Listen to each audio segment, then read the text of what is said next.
What's up, kings and queens? It's your girl SP back again with another video, and today we will be discussing how to protect and maintain your peace, because ain't nobody got time for that, for real. So if you are interested in maintaining and protecting your inner peace, staying grounded, staying centered, especially through the trying times we're in now, keep watching.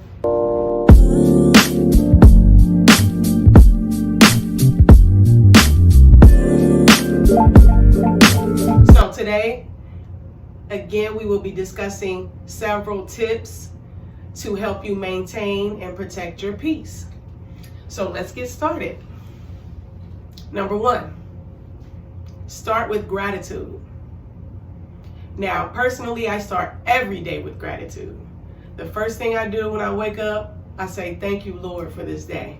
The first immediate thing that I say, as soon as my eyes open, I'm all ugly, getting sleep out your eye. It's the first thing that I do. Thank you, Lord, for this day. Because it's a blessing to be above ground another day and to be able to do what you want to do, be who you want to be, feel how you want to feel. So start every day with gratitude first, and that'll be a great way to set the tone for that day. And if the tone is positive in the morning and set for that day, it's gonna continue that way, and it's gonna end that way.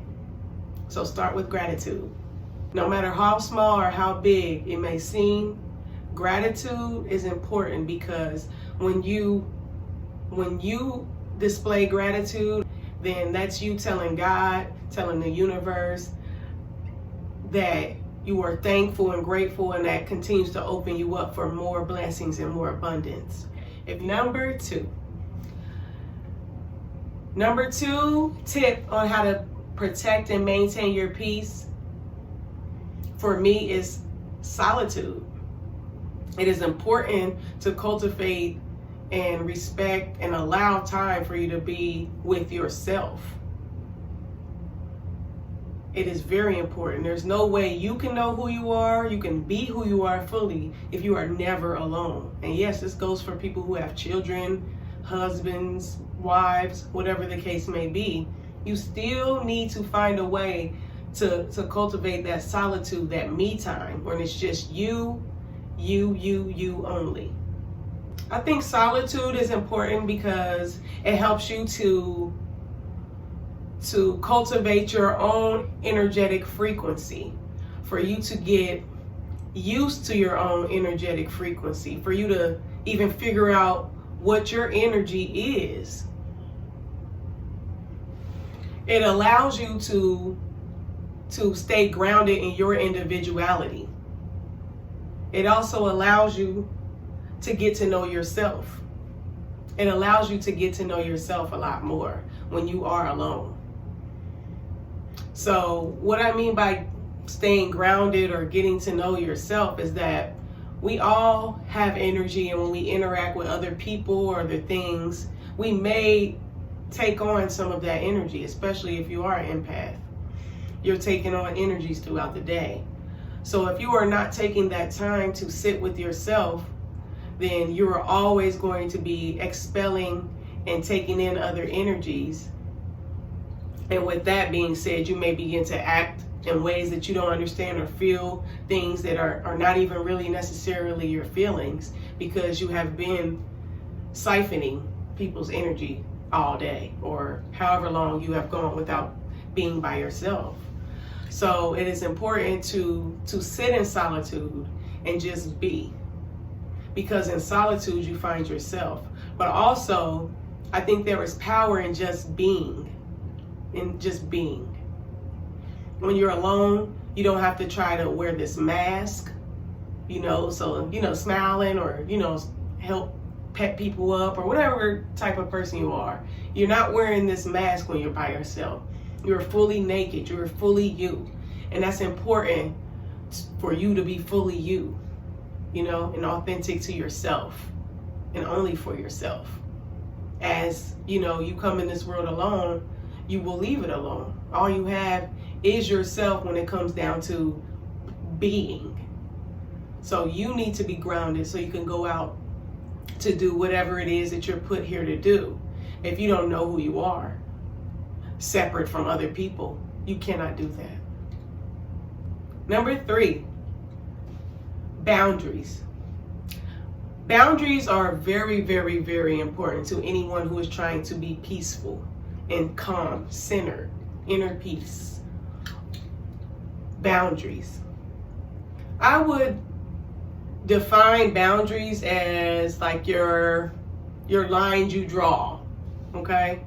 Your deal breakers, your absolutes, your parameters of protection. Boundaries are established by an individual to protect themselves, okay? So boundaries can look like something as simple as, hey, I won't be able to catch the movie with you guys tonight because I'm really tired. That's a boundary, and that's honoring yourself. Now, I think one thing that is important to say about boundaries, which are, again, like your rules, your deal breakers, this is where I stand. We all need those because it defines almost what we consider to be right or wrong for ourselves, okay? So if someone lacks boundaries, they'll eventually feel empty all the time because they're continuously allowing people to cross their lines and not defining what they do and do not like people to do to them, against them, or even for themselves. Boundaries must be clear and defined.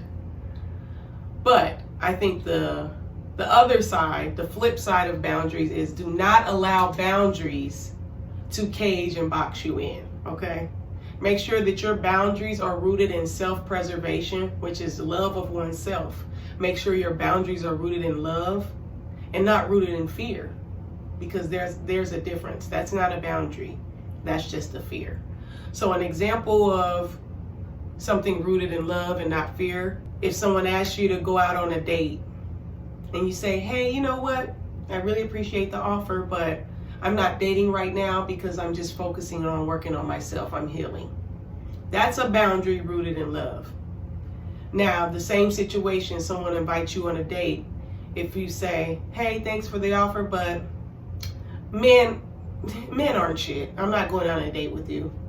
That's a boundary rooted in fear, because it's more so that you're scared to get your heart broken because you have formulated this belief about men in your own head. So that's the difference between a boundary being a cage and a boundary being something that will allow you to be free.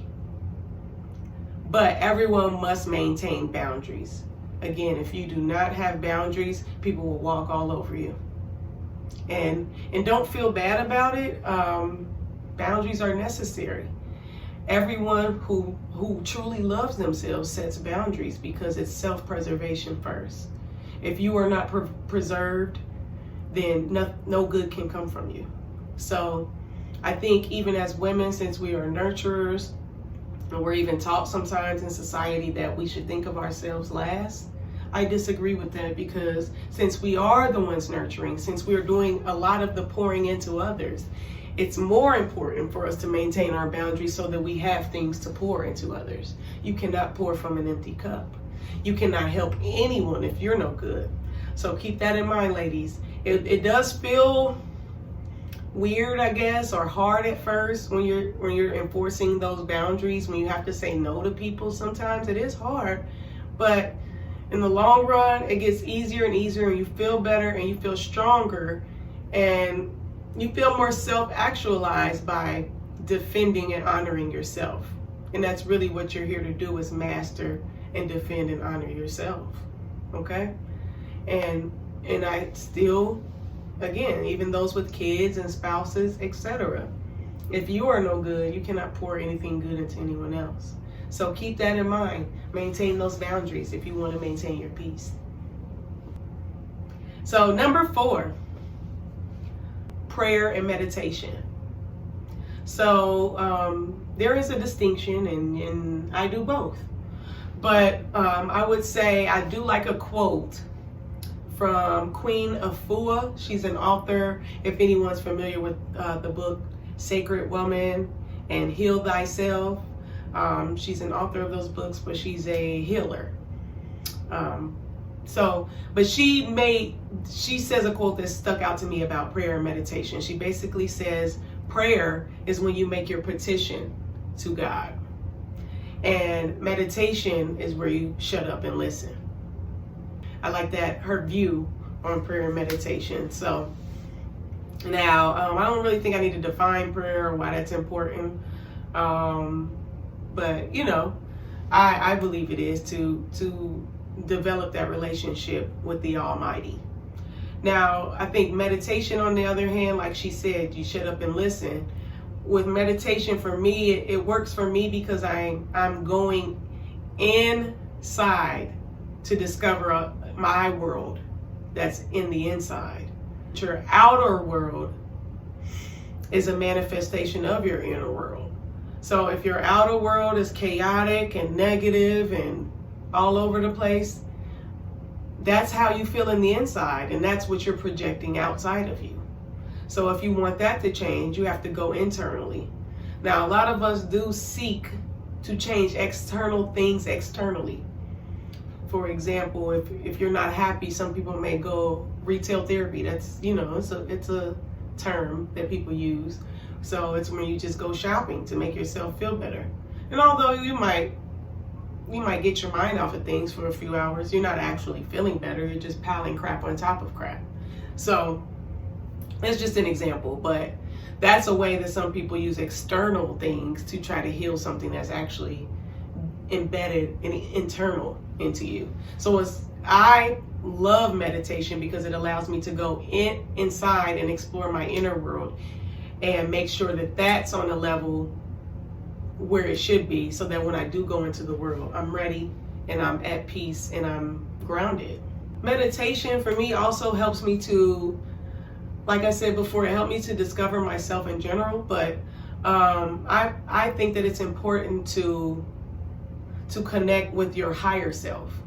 So just to give, I won't get too much into this, but we are not this body. This is a vessel, okay? Our soul lives here.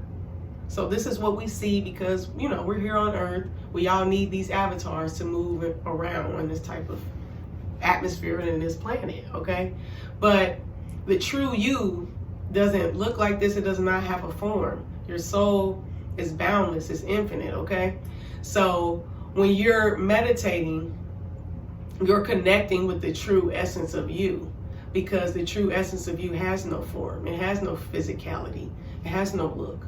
Okay? It's just pure energy. So it's important for you to go and dive in and discover the true essence of your energy. And I think that goes right along with the previous tip of solitude.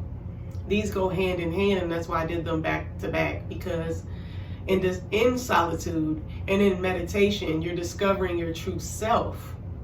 And that's going to help you be at peace with things once you truly know who you are. You'll be at peace with where you are in life, where you aren't, you know, the people that are in your life, the ones who aren't, you know, all of those things will begin to make more sense once you understand who you are and what you're here to do. And with going inward to get to know your higher self, you are cultivating a higher consciousness. And it helps you, when people who meditate understand that this isn't it. You know, there is a higher consciousness. There's more going on than what meets the eye. And I think that helps you connect to that higher consciousness, that your consciousness is your awareness. So you're connecting to that higher awareness of what's really truly going on in life and why we're here. So thank you guys for tuning in for the tips and the ways to cultivate, protect, and maintain your peace. These are important, especially, like I said, 2020, this has been a year for us all. I can definitely say there's been good and bad from it. It's shown us what really matters, and making sure that you're mastering and cultivating and protecting yourself is one of those things that matter. Make sure you know thyself. Make sure you're doing the things that you need to make yourself feel good, and don't feel bad about doing it, okay? And I love you, kings and queens. Make sure you maintaining and protecting that peace, all right? Deuce. Damn, that hurt! you.